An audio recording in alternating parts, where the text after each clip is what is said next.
नमस्कार दोस्तों। आज हम बात करेंगे ट्यूबरकुलोसिस के बारे में। इसको हम आम भाषा में टीबी, तपेदिक या क्षय रोग के नाम से भी जानते हैं। मेरा ये वीडियो बनाने का पर्पस ये था दोस्तों कि जब आप ओपीडी में जाते हैं तो आपके मन में बहुत तरह के सवाल होते हैं और मुश्किल से एक या दो सवालों के ही आपको जवाब मिल पाते हैं और बाकी सारे सवाल आपके अधूरे रह जाते हैं।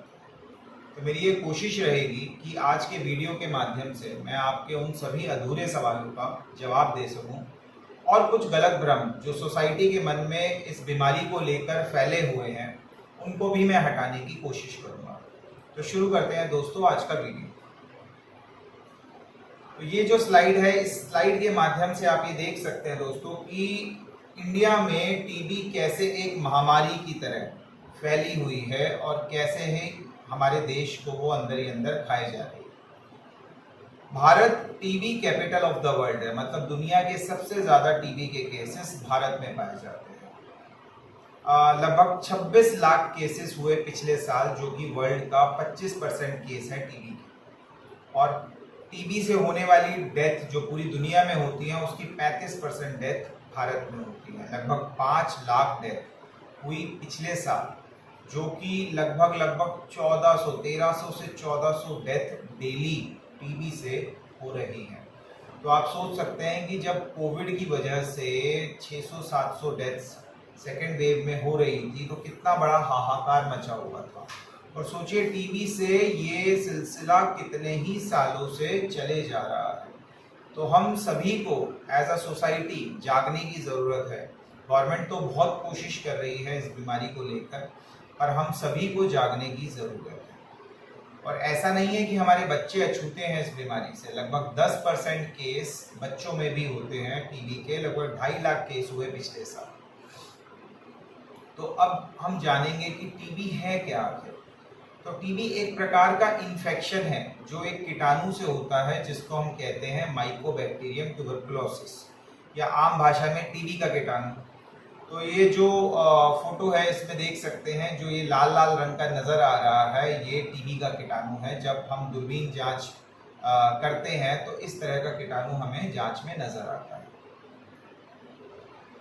बहुत सारे लोगों का सवाल होता है और सबसे ज़रूरी सवाल है इनफैक्ट कि टीबी आखिर फैलती कैसे है। क्योंकि जब तक हम ये नहीं जानेंगे कि टीबी कैसे फैलती है तब तक हम ये नहीं समझ सकते कि हम टीबी से अपना बचाव किस तरीके से कर सकते हैं। तो मैं समझाने की कोशिश करता हूँ कि टीबी कैसे फैलती है, पर उससे पहले दो ज़रूरी बातें। टीबी छुआछूत की बीमारी नहीं है। टीबी छूने से नहीं फैलती है। तो हाथ मिलाने से, टॉयलेट सीट शेयर करने से या बर्तन शेयर करने से टीबी नहीं फैलती है। ये एक भ्रम है सोसाइटी में, जिसको हटाए जाने की ज़रूरत है। और दूसरी बात, सिर्फ फेफड़ों की टीबी ही फैलने वाली टीबी होती है। फेफड़ों के बाहर की टीबी फैलने वाली टीबी नहीं होती है। तो दोस्तों आप इस डायग्राम में देख सकते हैं कि जो लेफ्ट साइड पे जो आदमी बनाया हुआ है उसके फेफड़ों में टीबी का कीटाणु है। तो जब ये आदमी खांसेगा या छींकेगा तो ये टीबी के कीटाणु सांस के रास्ते बाहर आ जाएंगे और ये बाहर आएंगे छोटी छोटी ड्रॉप्स के फॉर्म में, जिसको हम कहते हैं ड्रॉपलेट्स। ये ड्रॉप्स इतनी छोटी होती हैं कि हमें आंखों से दिखाई नहीं देंगी और हवा में तैरती रहेंगी। तो इन ड्रॉप्स के अंदर कीटाणु है। तो जब कोई आदमी, औरत या बच्चा उस रूम में आएगा, उस रूम में सांस लेगा, तो ये ड्रॉपलेट्स उस आदमी के, उस हेल्दी आदमी के अंदर चली जाएंगी और जो कीटाणु है वो उस हेल्दी आदमी के फेफड़ों में जाकर बैठ जाए। तो अब कीटाणु को उस हेल्दी आदमी में जाने के बाद पनपने का मौका मिल जाएगा। तो अगर आपकी इम्यूनिटी कमज़ोर है या फिर कीटाणु बहुत ज़्यादा मात्रा में एक साथ प्रवेश कर गए हैं तो ये मौका पनपने का बढ़ जाएगा। तो फेफड़ों में जैसे जैसे कीटाणु पनपने लगेगा, फेफड़ों की जो त्वचा है, टिश्यू है, वो खराब होने लगेगी और उसकी वजह से हमें लक्षण आएंगे, जैसे खांसी, बुखार। कभी कभी क्या होगा कि ये जो कीटाणु है ये फेफड़ों से बाहर निकल जाएगा खून के रास्ते, और फेफड़ों को ज्यादा ना डैमेज करके ये खून के सहारे से शरीर के दूसरे अंगों में पहुंच जाता है और उन दूसरे अंगों में जाकर वहां पे बैठ जाता है और वहां पे पनपने लगता है और उन अंगों को नुकसान करता है। कॉमनली फेफड़ों के बाहर जो टीबी होती है वो ज्यादातर होती है ग्लैंड्स की, जिसको हम लिम्फ नोड्स भी कहते हैं या गिल्टियां भी कह देते हैं। तो ये गिल्टियां कॉमनली गले में, काख में या नीचे जांघ के ऊपर के हिस्से में होती हैं। इसके अलावा पेट की टीबी हो सकती है, दिमाग की टीबी हो सकती है, हड्डियों की टीबी हो सकती है, स्किन की टीबी हो सकती है। तो वर्चुअली आप ये समझिए कि टीबी आपके पूरे शरीर में किसी भी हिस्से की हो सकती है।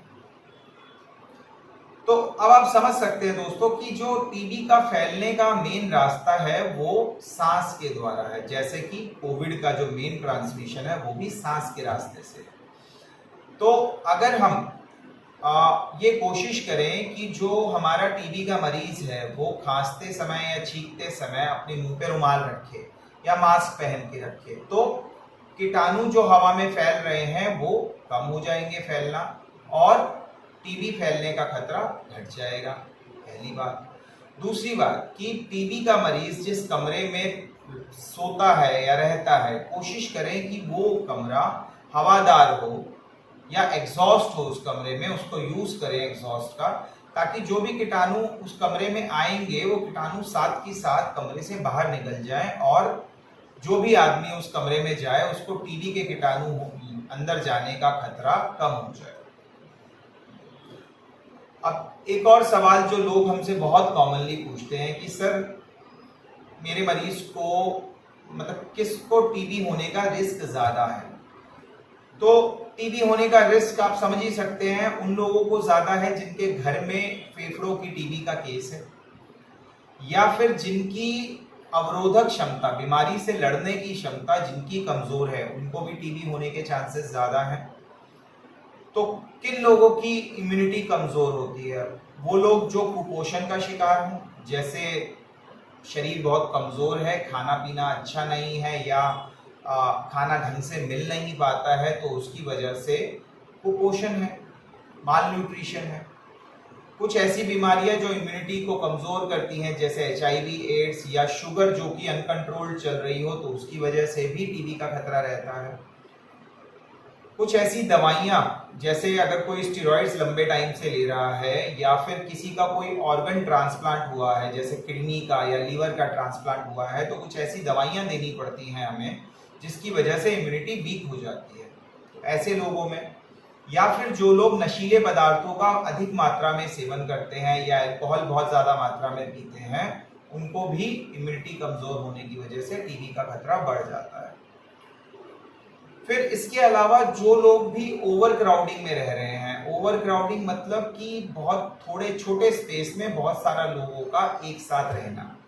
तो जो हमारे गरीब भाई बहन हैं जो गांवों से शहर में काम ढूंढने आते हैं, तो क्योंकि यहाँ पे किराए बहुत अधिक हैं शहरों में, उसकी वजह से उनको छोटे छोटे रूम्स में कई कई सारे लोग एक साथ रहते हैं, तो ऐसे लोगों को टीबी होने का खतरा बढ़ जाता है।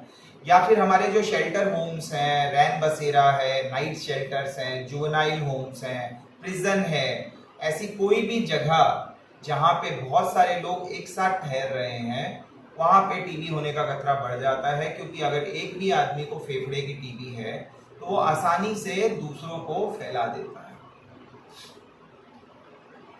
अब आता है सबसे जरूरी सवाल कि टीबी के लक्षण क्या हैं आखिर।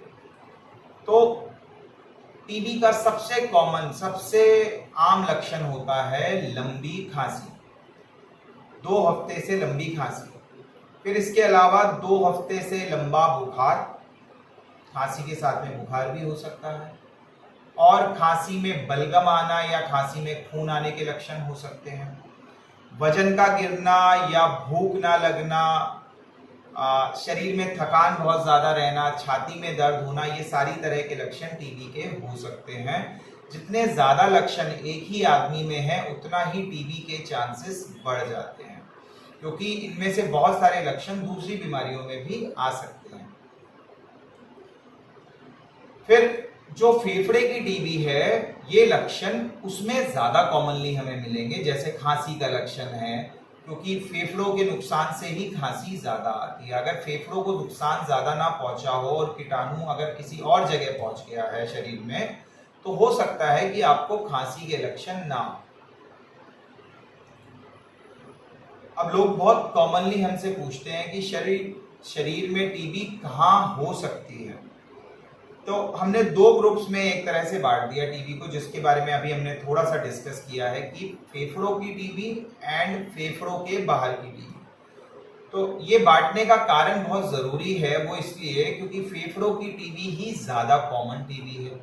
लगभग 80% केसेस फेफड़ों की टीबी के होते हैं और सिर्फ 20% केसेस फेफड़ों के बाहर की टीबी के होते हैं। और फेफड़ों की टीबी फैलने वाली टीबी होती है, जबकि फेफड़ों के बाहर की टीबी फैलने वाली टीबी नहीं होती है। और जो ये कॉमन सिम्टम्स जो हम बात करते हैं, 2 हफ्ते से लंबी खांसी या 2 हफ्ते से लंबा बुखार या खांसी में खून का आना, जिन लक्षणों की हम टीबी के संदर्भ में बात करते हैं, वो लक्षण फेफड़ों की टीबी में ज्यादा कॉमन है कंपेयर टू फेफड़ों के बाहर की टीबी। तो अब अगर मान लीजिए आपको या आपके आस पड़ोस में या आपकी रिश्तेदारी में अगर किसी को टीबी जैसे लक्षण हैं जो टीबी से मिलते जुलते हैं, तो आपको क्या करना चाहिए? सबसे पहले तो आपको अपने डॉक्टर से मिलना चाहिए। और क्या यूजुअली जांचें जो डॉक्टर ज्यादातर रिकमेंड करते हैं, वो जांचें कौन सी होती हैं?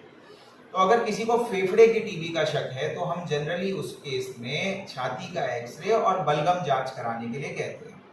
किसी किसी केस में हम सपोर्ट अपनी डायग्नोसिस को सपोर्ट करने के लिए मोंटू टेस्ट या टीबी गोल्ड का टेस्ट भी करा सकते हैं, जो कि टीबी गोल्ड तो एक ब्लड का टेस्ट होता है और मोंटू टेस्ट हाथ में एक इंजेक्शन देके एलर्जी, टीबी की कीटाणु से एलर्जी को चेक किया जाता है। फिर कुछ टेस्ट हैं जो आजकल कुछ सालों से आए हैं, जो कि जैसे है सीबी नेट, ट्रू नेट या एलपीए। ये मशीनों पे किए जाने वाले टेस्ट हैं, जो कि बलगम से या किसी और सैंपल से भी किए जा सकते हैं, और ये कीटाणु के डीएनए को पकड़ लेते हैं। तो ये टेस्ट का फायदा ये है कि एक तो ये अगर कीटाणु थोड़ी मात्रा में है तो भी पता लगा लेते हैं। दूसरा, कीटाणु हमारे नॉर्मल दवाइयों से असर देगा या नहीं देगा, इन जांचों से हमें ये भी पता चल जाता है। फिर मान लीजिए आपको फेफड़े की टीबी नहीं है, फेफड़े के बाहर के अगर लक्षण आ रहे हैं, तो जांच जो है उसी हिसाब से बदल जाएगी। मान लीजिए आपको गले में गिल्टियां हो रही हैं या काख में गिल्टियां हो रही हैं, तो उस केस में आपके डॉक्टर आपको एक सुई वाली जांच, जिसको हम एफएनएसी कहते हैं, वो रिकमेंड करेंगे, जिसमें गांठ के अंदर एक सुई डाल के ये चेक किया जाता है कि ये गांठ टीबी की तो नहीं है। फिर मान लीजिए अगर किसी को पेट के लक्षण हैं इस तरह के जहाँ पे टीबी का शक हो, तो हम अल्ट्रासाउंड या सीटी स्कैन रिकमेंड कर सकते हैं। ऐसे ही हड्डी के केसेस में हम एक्सरे, अल्ट्रासाउंड रिकमेंड कर सकते हैं। तो इस तरीके से जिस भी तरह की टीबी है, उसी तरीके से हमें अपने आप को, अपने टेस्ट को उसी अनुसार चेंज करना पड़ सकता है। कई सारे लोग हमसे आके पूछते हैं कि सर मेरे टीबी की स्टेज क्या है। तो स्टेजिंग तो हमने टीबी में नहीं बनाई है कि किसको कितना रिस्क है, ये स्टेजिंग तो नहीं है हमारे उसमें। लेकिन रिस्क बढ़ जाएगा उन लोगों में जिनकी डायग्नोसिस का पता बहुत लेट चला हो, जिनकी बीमारी का पता बहुत लेट चला हो, जो अपनी दवाइयों को सही टाइम से सही तरीके से नहीं खा रहे हैं, जिनकी टीबी पहले ही बहुत ज़्यादा फैल गई थी या दिमाग की टीबी है। अगर किसी को ऐसी बीमारी है जैसे HIV एड्स की बीमारी या शुगर अनकंट्रोल्ड है, तो भी टीबी ठीक होने के चांसेस कम हो जाते हैं। अगर किसी की हेल्थ पहले से ही बहुत कमज़ोर है, तो उनको भी रिस्क बढ़ जाता है बीमारी से। अगर किसी की उम्र बहुत ज़्यादा है, तो उनका शरीर भी पहले से बहुत कमज़ोर होता है, तो उनको भी टीबी की बीमारी से रिस्क बढ़ जाता है। और वो लोग जो टीबी होने के बावजूद, दवाइयाँ खाने के बावजूद लगातार ड्रग्स का या अल्कोहल का सेवन बहुत ज़्यादा मात्रा में कर रहे हैं, उनको भी टीबी से रिस्क बढ़ जाता है।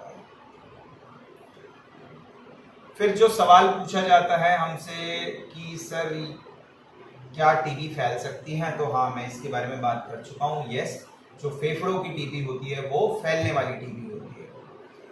और घर के बाकी सदस्य क्या करें, ये एक बहुत ही जरूरी सवाल है जिसके बारे में हमें सोचने की जरूरत है कि घर के बाकी सदस्यों को हम टीबी होने से कैसे बचाएं। तो जो पेशेंट है टीबी का, उसको एक सेपरेट रूम दिया जाए अगर पॉसिबल है आपके घर में, तो ताकि कीटाणु का फैलने का रिस्क कम हो जाए। और जो सेपरेट रूम दिया जाएगा उसमें कोशिश करके वो रूम हवादार हो या उस रूम में एग्जॉस्ट हो और उसको हम यूज करें ताकि अंदर कीटाणु बहुत ज़्यादा देर तक रहने के चांस कम हो जाए। फिर पेशेंट को हमें कहना पड़ेगा, आग्रह करना पड़ेगा कि वो कफ के एटिकेट्स को फॉलो करें, जैसे खांसते समय या छींकते समय मास्क का, रुमाल का या टिश्यू का यूज़ करें। और नहीं कुछ है तो अपने एल्बो को भी ऐसे करके कर सकते हैं और इसमें खांस या छींक सकते हैं ताकि कम से कम दूरी तक कीटाणु फैले। और दूसरे लोगों से मुंह घुमा लें खांसते या छींकते समय। हर जगह हर तरफ थूकना नहीं है। थूकने के लिए टीबी के मरीज को एक कंटेनर जो कि लिड वाला हो ताकि थूका और उसको फिर वापस से ढक दे, ऐसा करें। और बहुत क्लोज कांटेक्ट शुरुआती फेज में अवॉइड करें। तो आज के वीडियो में दोस्तों मैं इतना ही बताऊंगा। अगले वीडियोस में मैंने कोशिश की है कि आपको टीबी की जो आम तौर पे हम ट्रीटमेंट देते हैं और उस ट्रीटमेंट के क्या साइड इफेक्ट्स हैं, हम इस बारे में डिस्कस करेंगे। और उसके अगले वीडियो में हम डिस्कस करेंगे कि टीबी के मरीज को डाइट क्या लेनी चाहिए, किस तरह का डाइट प्लान रहना चाहिए टीबी के मरीजों के लिए। अगर आपको आज का वीडियो पसंद आया है दोस्तों, तो मैं आग्रह करूंगा कि इस वीडियो को आप अपने दोस्तों के साथ, अपनी फैमिली में बाकी लोगों के साथ शेयर करें ताकि ज़्यादा से ज़्यादा लोग इस जानकारी को हासिल कर सकें और ज़्यादा से ज़्यादा लोगों का इस बीमारी को लेकर फ़ायदा हो। धन्यवाद दोस्तों।